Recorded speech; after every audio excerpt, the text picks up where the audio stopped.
Hey, Mike Callahan back again with Callahan's Corner, where you ask the questions and we answer them live on Facebook Live. So question submitted this week was Service Autopilot forms. Well, even if you're not using Service Autopilot, I'm going to give you a breakdown how you can use forms in your customer relationship management software.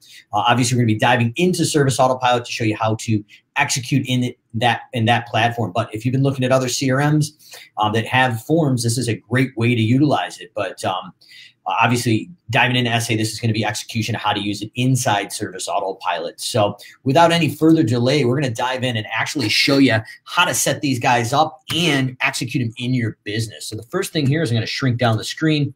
Any questions, live or recorded, let me know. I want to say what's up to David Long. What's going on, brother? Hope you're staying warm out there. So under marketing, we're going to go to forms.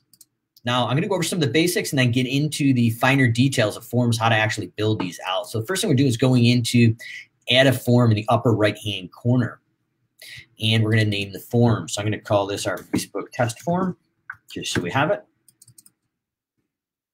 One of the other things that we do recommend in Simple Growth that we highly recommend is we have a naming convention. Talked about it in automations, but this translates into all the different things we use in the system. So if it's a sales form, it would be 10 dot Facebook test form. If it is a marketing form, it could be 20 dots. So each 10, 20, 30, 40, 50 stands for a different type of function in the business. So 50 is our internal /HR, so on your employee forms, things like that. So that's a great way to be able to segment your forms. So you can kind of see behind here, I've got my 10 dot marketing, I've got my 20 dot sales. That's a great way to segment your forms. So if you've got several hundred of them, eventually we can go into each part of the system and see what each form is for each type of the business. So first thing we want to do is go in and add a field. So there's two distinct different ways to adding a form in for your website. And this is the first type of form that I'm going to tackle. That seems to be the biggest disconnect when a Service Autopilot member is making a form for the first time or existing. The idea is they hit your website and they should automatically be entered into Service Autopilot with no double entry. So what we really want to do is go in and add their name, and at bare minimal, we need their email. These are the two main things you need for a lead. Obviously, I think you want to qualify them off the website and get some more information. But as a proof of concept to create a lead in Service Autopilot, these are the two basic things you are required. So you need them on the screen. You need to click on the name.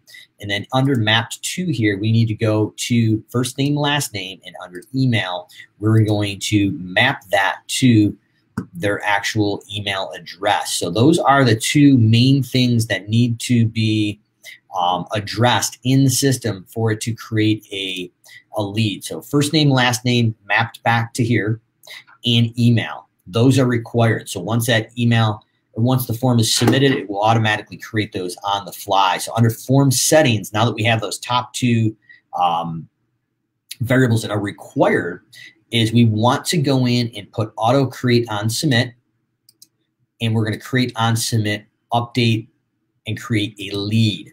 Those are the main things if you're building this out on your website, or we call it a short-term process there. So one of the things you could be doing is if you go out and have a thing called basically a lead magnet. So somebody hits your website, they're not ready to buy yet. But if you can capture their first name, last name, and email here for the 6 reasons to hire a professional, what you've done is you paid for that SEO, that organic traffic, maybe pay-per-click. You've driven them to your website, but they're not ready to buy.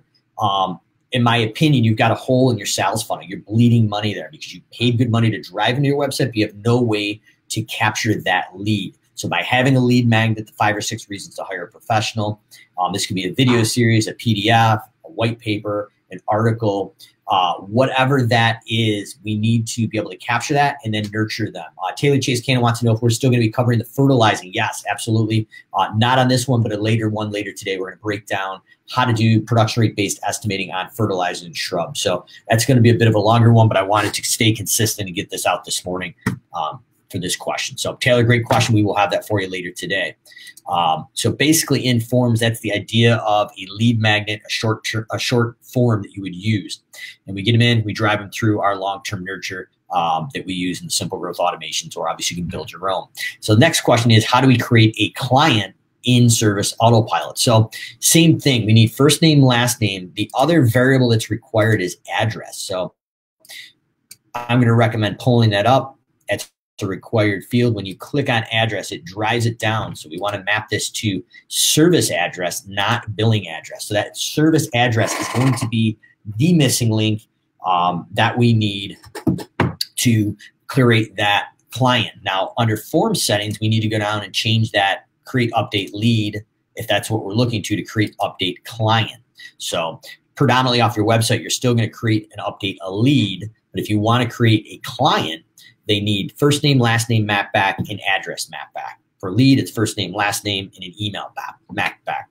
So those are the basic functionalities, and we need to have create on submit and auto proof create on submit set. Otherwise, it ends up on your My Day screen, and people always forget to hit it. It's an extra work step flow. Now, when you have the CAPTCHA enabled, it's not perfect, but it will minimize the amount of spam that you may be getting through there. So that is the best practice there. So in general, we've got some other fields we can put on there. I'm going to go through the details of that. But the next thing is under show internal email.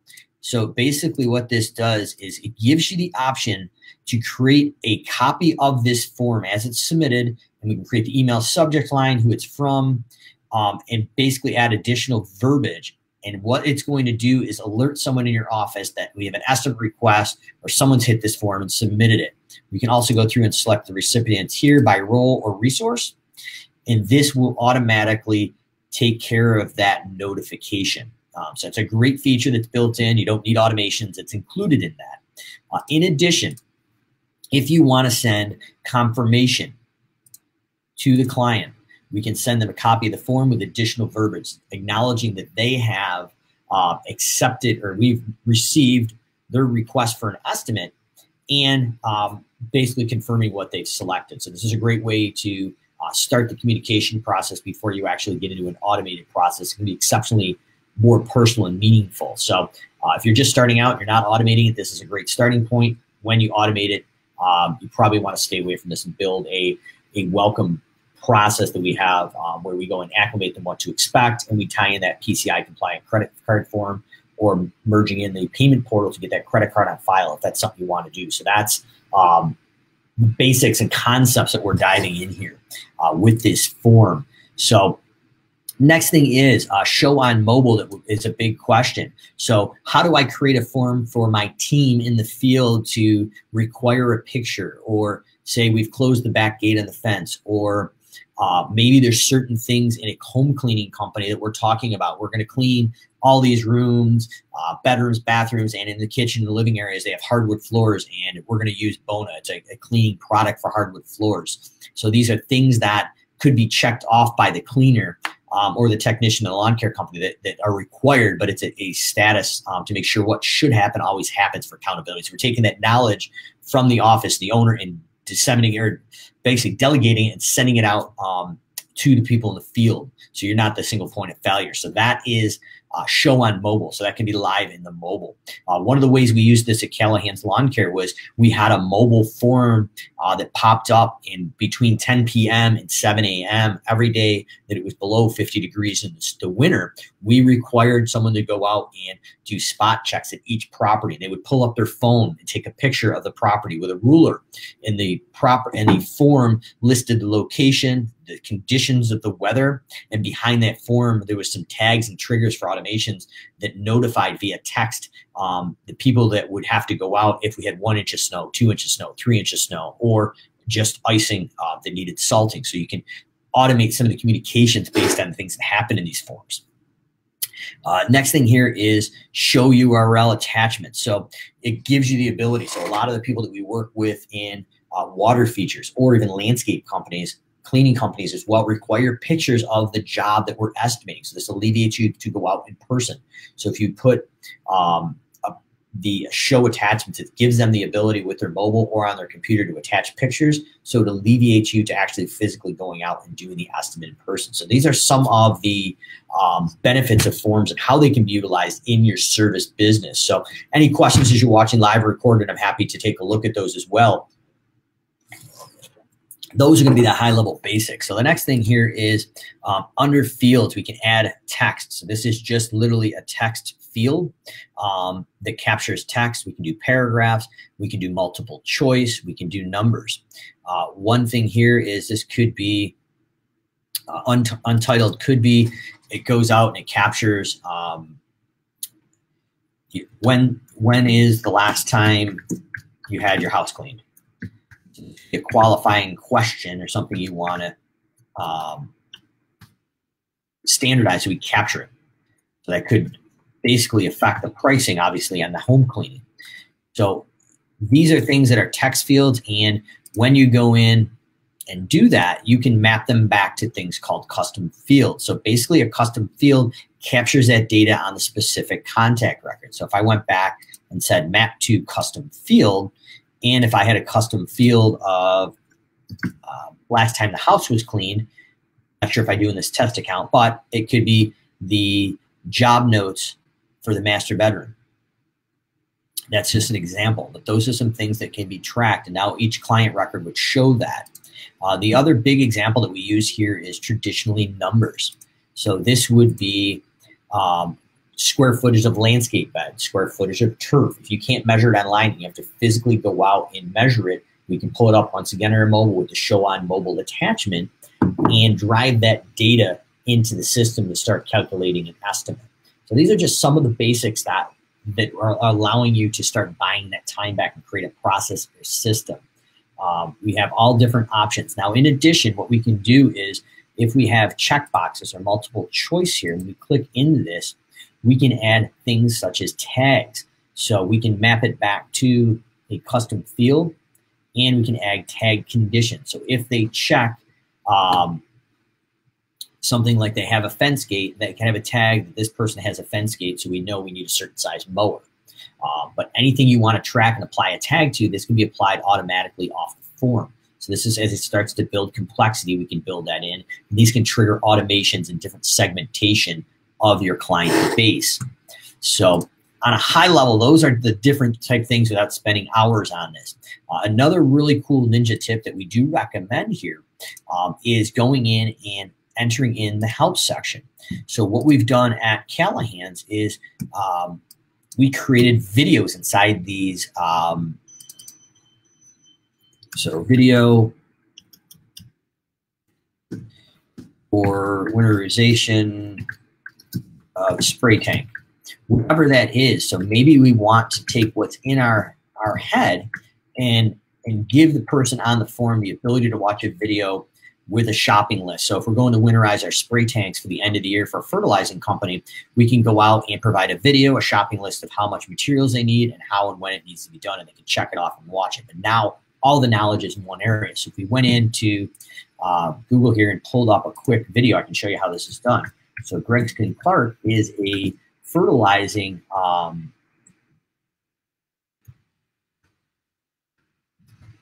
producer, and they make these tanks. So they've got a YouTube video here that they've built. That this is one we actually used in Callahan's that actually plays how to winterize a tank, and it goes step by step by the manufacturer on how to do it.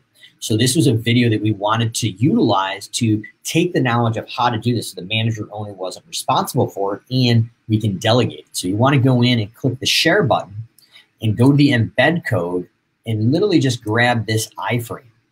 That's the code right there, and hit save. Width and height are 560 and 513. You can actually manipulate these, believe it or not. Once you go to forms, in the help text, if you paste that in and go in and maybe you want to make this, let's see what happens here, but 300 by 150. You definitely want to adjust it and play with it because the width of that is going to be pretty funky.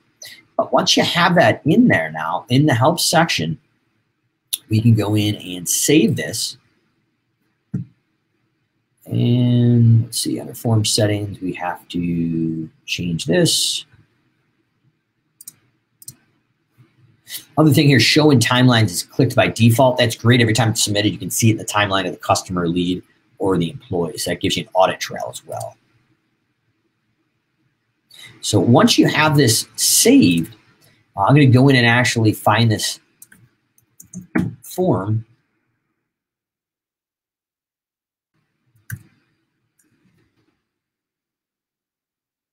So there's our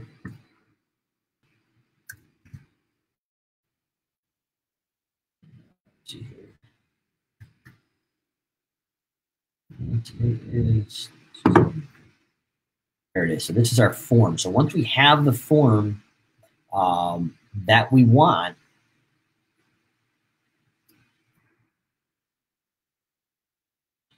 here we go to the Publish tab, and that's how we actually get the code or the link. So the embed code embeds into your website. You can use the hosted form, or if you're using your webmaster, what you really want to do is go in and use the strict form. And this code right here is where they can stylize it, make it mobile responsive, just basically make that form pretty sexy for you. That's how you tackle it. So I'm going to use just the link here and open it up another tab in the browser so you kind of see proof of concept what this looks like. So all the information's here. We'd be able to label those out, and we've got that video that plays live now in the actual form, complete with audio, as you can see. So those are the basics. This is where we can choose files to add attachments. We make a help tab underneath it. On the bottom, please select pictures of the front, backyard, both sides of the home. These are the angles we want to be able to submit a quick and easy estimate. So whether it's an internal form, an external form for your clients or leads, these are the basics. But by driving this process, we are going to be able to create a standardized workflow that's predictable and delegatable. The other way we tackle this is an on-site estimate form that we use.